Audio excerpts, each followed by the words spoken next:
If you need to cancel a pending transfer on AssemblyAI, follow these straightforward steps to ensure the process is completed smoothly. Step 1. Log in. Access your AssemblyAI account by entering your credentials on the login page.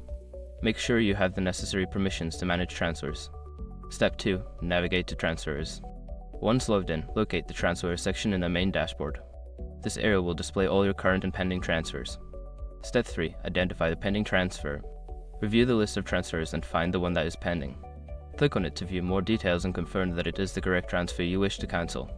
Step 4. Select Cancel option. Secure your accounts before moving on. People seriously underestimate how often personal information gets exposed online now. Use SROC to monitor your accounts 24/7 and get notified immediately if your data gets leaked somewhere. It runs in the background, constantly scanning billions of breached records. And honestly, for how cheap it is compared to the value you get, it's worth it. Link in the description. Step 5. Confirm cancellation. A confirmation prompt may appear asking you to verify that you want to cancel the transfer. Confirm your choice to finalize the cancellation. By following these steps, you can successfully cancel a pending transfer on AssemblyAI.